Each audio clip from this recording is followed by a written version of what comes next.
And it's just going to be a couple of minutes, and then we're going to come back, and you and I are going to talk to Sophie. And here's the thing, she's been on my Facebook friend for like a year now. We've never spoken words, just typed words. So you don't even know what she sounds like? No, I have no idea. And she's standing by on hold. And I got to tell you, I know Jessi, she's really thrilled to talk to you. Oh, I'm so excited. Okay, so we're going to do that next. Welcome back into the garage. My name is Sweet Lou Gallagher. Nice to be with you. 101.5 K Hits. And joining me by telephone is my special guest, Jessi Combs. And there's so much I want to still get to. And before I do that, I want to bring on a young lady by the name of Sophie. Good morning, Sophie. Hi. How you doing? Good, and you? Excellent. Where are you calling us from today?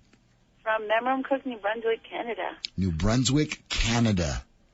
Where we're buried in snow. Yeah. So I've seen pictures on your Facebook. Yeah, you are. All right.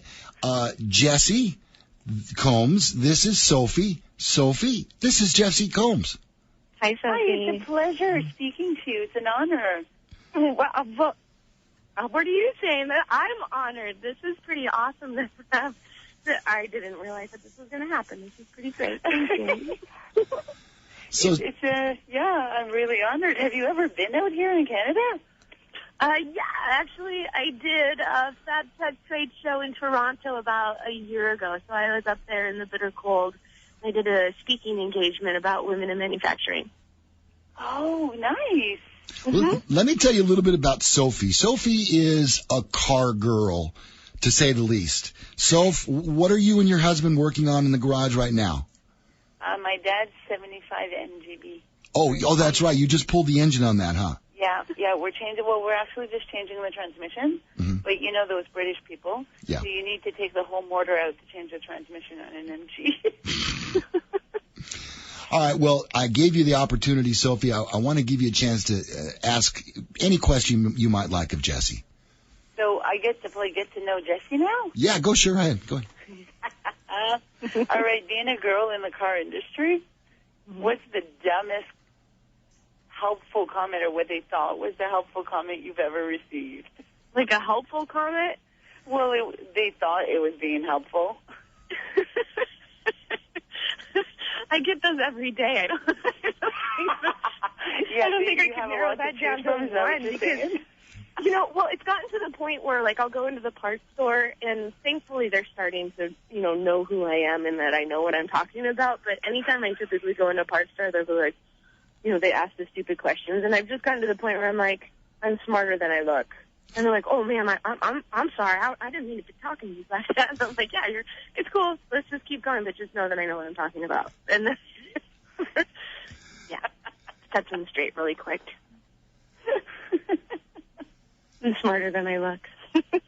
I like that one. Next question, Sophie. Pardon? Next question. Next question. So you've raced almost Ford two wheels almost on every continent. Which one have you not been on? So you have not raced something on? To be honest with you, I haven't actually ever raced motorcycles. That's something I've never done. Wow. I don't know if I want to. I mean, I think I want to know the skills of doing it just to make me a more comfortable, solid rider. But I've never raced motorcycles. So the land speed record that I set is in 4 wheels, and we're trying to break a land speed record that was set on 3 wheels, which is recognized by FIM, which is 2 wheels. But other than that, I feel like I've driven and I've raced so many cars that I am literally like the luckiest girl in the world. Yes, I agree. Well, I don't think it's all luck. I think it's talent and dedication. It definitely helps, yes. Let's be honest now. Well, it definitely helps. I mean, not a lot of people will hand over the cars to their Lamborghini Aventador and be like, go have fun, Jessi. It's kind of like, thanks, guys, see you later. So it's nice to be able to know that they can trust me behind the wheel and that I can actually drive and that, if anything were to go wrong, that I can fix it. So... Agreed. You're listening to Coffee Talk with Jessi and Sophie on 101.5 K Hits. Welcome back in.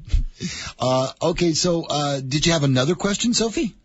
Me and Jessi could talk for hours. Well, you know what, and I want to let you do that too.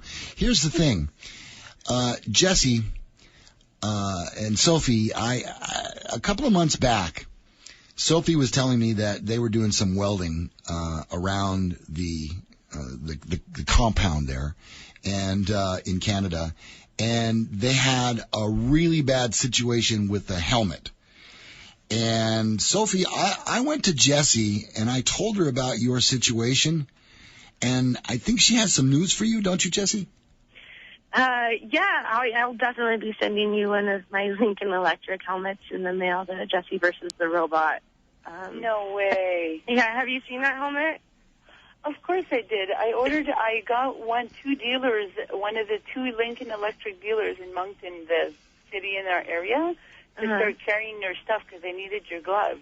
Because I was so excited. I had gloves that actually fit my hands. Isn't it great?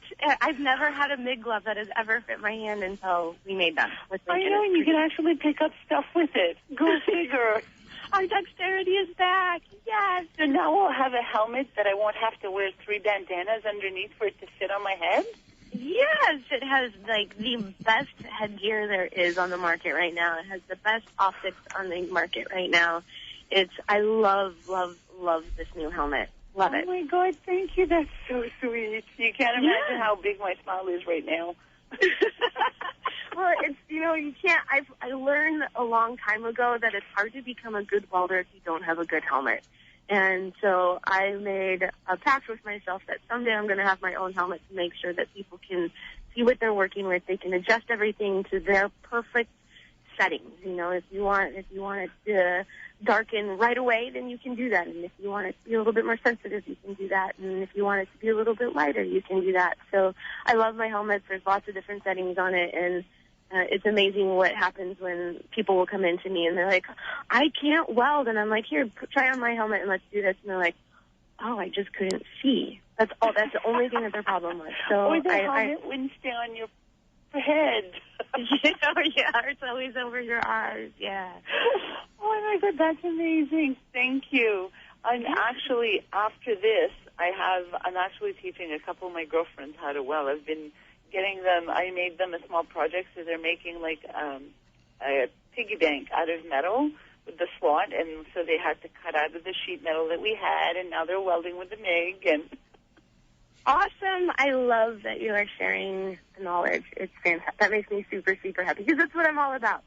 I know. I've been tracking you because, yes, so I love cars since I think my parents joke around saying that, they knew I was a car girl when I was younger. I had a huge Barbie stage when I discovered she had a Corvette.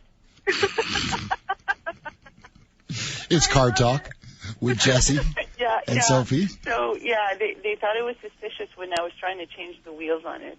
I'm going to break it. That's priceless. Yeah. So, I guess the wheels on the Corvette you can't change, just so you know. I've always thought that it was very amazing that you went ahead and did what you wanted to do, you stuck, and that you're showing women that it can be done. It can be done. Anything that you set your mind to, you can do it, for sure. Absolutely. And how do you find that in general? Do you find now that you're at the status that people are starting to accept that you know what you're doing in general? Or do you still have to reprove yourself? People still ask me if I know how to weld, and people still ask me if I really work on cars. And, when I tell them that I have a degree in custom automotive fabrication, they're like, oh, okay. And I'm like, yeah, I wouldn't be here if I didn't have the skill set. So, yeah, I'm definitely, I get tested on a daily basis, for sure. I've always wondered if the guys do that to each other, or they just do that to us because we're women. Ooh. I feel like it's a little bit more thick with us because they want, it's like they want to come over and they want to look at my weld and see if I really know how to weld, or they want to look at my work and be like, oh, okay, she's cool. And then, I was thinking about this the other day. I'm a fabricator. I go over and I'll look at like a chassis or something, and I'll check out the welds or a top, and I'm looking at the welds and I'm like, all right, it's good. So I try not to pull out the girl card, like, you're just treating me like this because I'm a girl. But there are times where it's like, you just got to put them in your place, and that's why I came up with the I'm smarter than I look.